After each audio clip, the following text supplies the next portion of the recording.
रात के 12 बज रहे थे। तेज बिजलियां कड़क रही थी।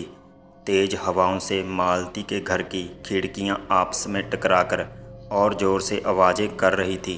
अपने आप मालती के कमरे का दरवाज़ा खुलता है और एक दुल्हन के रूप में सजी सवरी औरत मालती के पास बैठकर चुपचाप मालती के पैर दबाने लगती है। कुछ देर बाद अचानक मालती की आंखें खुलती है तो सामने वो दुल्हन बाहर जाते हुए दिखाई देती है। मालती भी उसके पीछे जाती हुई कहती है कि कौन है वहाँ, लेकिन कुछ दूर जाते ही वो गायब हो जाती है। मालती के पीछे ही त्रिपाठी साहब भी आते हैं और पूछते हैं क्या हुआ। मालती, आज फिर कोई बुरा सपना देखा क्या? मालती कहती है कि जी हाँ, वो ही एक दुल्हन के वेश में लड़की मेरे पास आकर बैठती है और मेरे पैर दबाने लगती है। त्रिपाठी जी कहते हैं फिर तुमने वही बुरा सपना देखा?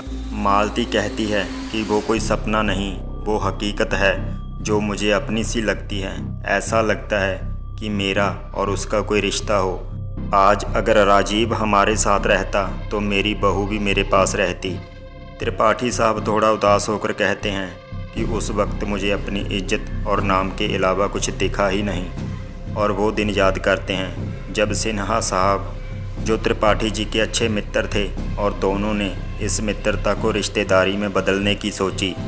दोनों सिन्हा साहब की बेटी प्रिया और त्रिपाठी साहब के बेटे राजीव का रिश्ता पक्का करने के लिए राजीव को त्रिपाठी जी ने अपने ऑफिस में बुलाया और प्रिया के रिश्ते के लिए राजीव से पूछा कि अब तुम दोनों बड़े हो गए हो, इसलिए तुम्हारा रिश्ता सिन्हा साहब की बेटी प्रिया से पक्का कर दिया है। लेकिन राजीव ने कहा कि पापा, शादी पूरी ज़िंदगी भर का साथ निभाने के लिए होती है और आपने मुझसे बिना पूछे ही रिश्ता पक्का कर लिया। त्रिपाठी जी कहते हैं कि देखो, मैंने तुमको बताने के लिए बुलाया है, ना कि तुम्हारा फैसला सुनने के लिए। तुम्हें प्रिया से ही शादी करनी होगी। राजीव बिना बोले वहाँ से घर आ जाता है और मालती से कहता है कि माँ, मैं किसी और से प्यार करता हूँ और उसी से शादी करूँगा। वो बहुत अच्छी लड़की है और आपकी बहुत सेवा करेगी। इतने में ही वहाँ त्रिपाठी जी बहुत गुस्से में आते हैं और कहते हैं राजीव, तुम्हारी हिम्मत कैसे हुई मुझे इस रिश्ते से मना करने के लिए? जानते हो, सिन्हा मेरे बचपन का दोस्त है। राजीव कहता है कि पापा, मैं किसी और लड़की को पसंद करता हूँ। त्रिपाठी जी को बहुत गुस्सा आ जाता है और कहते हैं अगर तुमने मेरे पसंद की लड़की से शादी नहीं की तो मैं तुम्हें इस जायदाद से बेदखल कर दूंगा। राजीव कहता है कि मैं भी जहाँ नेहा के बिना नहीं रहूँगा और गुस्से में दरवाज़ा बंद कर बाहर चला जाता है। मालती ने उसे रोकने की बहुत कोशिश की, लेकिन वो नहीं रुका। त्रिपाठी जी अतीत की गहराइयों से बाहर आकर रोने लगते हैं। उसी वक्त कोई ज़ोर ज़ोर से दरवाज़ा खटखटाने लगा। त्रिपाठी जी, दरवाज़ा खोलिए।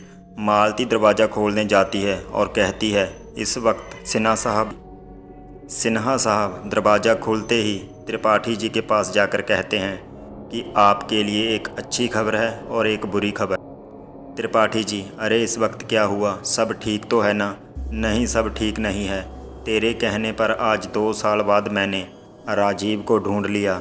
उसने किसी नेहा नाम की लड़की से शादी कर ली और दिल्ली में अपने दोस्त सुधीर के साथ रहता था। 2 महीने पहले ही नेहा ने एक बच्चे को जन्म दिया। जब मैंने उसको बताया कि तुम उसकी तलाश में लगे हो तो वो दोनों बहुत खुश हुए और कल ही जहाँ के लिए रवाना हुए थे। मालती और त्रिपाठी जी की आंखें खुशी से चमक जाती हैं। मालती कहने लगी, ये तो बहुत खुशी की बात है भाई साहब, मैं अभी उनके स्वागत की तैयारी करती हूँ। सिन्हा साहब आंखों में आंसू लाकर कहते हैं लेकिन मालती और त्रिपाठी को चिंता हुई। दोनों पूछने लगे लेकिन क्या? जल्दी बोलो, हमें चिंता हो रही है। सिन्हा साहब दबी सी आवाज़ में कहते हैं रास्ते में बहुत भयंकर दुर्घटना हो गई। क्या? त्रिपाठी जी कहते हैं कि वो ठीक तो है ना? बच्चा और बहू कैसे हैं? लेकिन राजीव अभी कोमा में चला गया। जिस सुनते ही मालती और त्रिपाठी जी रोने लगते हैं और कहते हैं हमें भी ले चलो उनके पास।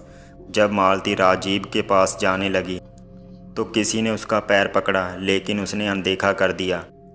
मालती और त्रिपाठी जी वहां पहुंचे। एक छोटे से अस्पताल में राजीव का इलाज चल रहा था। पास ही नेहा बच्चे को गोद में लिए बहुत परेशान सी बैठी थी। मालती पहले तो राजीव को देखकर रोने लगी कि काश उस दिन ही उसकी बात मान लेते। फिर अपनी बहू नेहा के पास गई। नेहा ने रोते हुए उनके पैर छुए। मालती ने पोते को अपनी गोद में लिया और बड़े प्यार से सिर पर हाथ फेरने लगी। त्रिपाठी जी बोले कि तुम चिंता मत करो बहू, मैं अपने बेटे का इलाज बड़े अस्पताल में करवाऊंगा। मालती पोते बहू को लेकर घर आ गई और त्रिपाठी जी ने राजीव को एक बड़े अस्पताल में दाखिल करवा दिया। डॉक्टर ने कहा कि राजीव की हालत में सुधार होने लगा है और जल्दी ही वो होश में आ जाएगा। उधर रात के समय में बच्चा पालने में गला फाड़कर रोने लगा। वहीं दुल्हन के भेष में मालती के कमरे में लड़की ने जाकर आवाज़ दी, माँ जी उठो ना। इतने में ही मालती की नींद खुल जाती है और बच्चे की आवाज़ सुनकर नेहा के कमरे में जाती है और देखती है कि बच्चा पालने में रो रहा है और नेहा आराम से सो रही है। मालती ने नेहा को उठाकर कहा कि कैसी माँ हो तुम, बच्चा भूख से रो रहा है और तुम आराम से सो रही हो, लो पहले इसे अपना दूध पिलाओ। नेहा थोड़ा झिझक कर बोली कि मेरे तो दूध ही नहीं आता माँ जी, मैं तो इसे बोतल से दूध पिलाती हूँ। मालती हैरानी से पूछती है कि अभी तो 2 महीने ही हुए हैं, दूध नहीं आता, जाओ किचन में से दूध लेकर आओ। जी माँ जी। जैसे ही नेहा दूध लाने जाती है उसे कोई ज़ोर से गाल पर थप्पड़ मारता है और वो बेड पर गिर जाती है। नेहा एकदम से डर जाती है। मालती पूछती है कि क्या हुआ। नहीं माँ जी कुछ नहीं। चारों तरफ देखकर फिर से उठकर दूध लेकर आती है। आपको हमारी ये कहानी कैसी लगी कमेंट में ज़रूर बताना, ताकि हम इस कहानी का अगला भाग आपके लिए बहुत जल्द लेकर आएँ।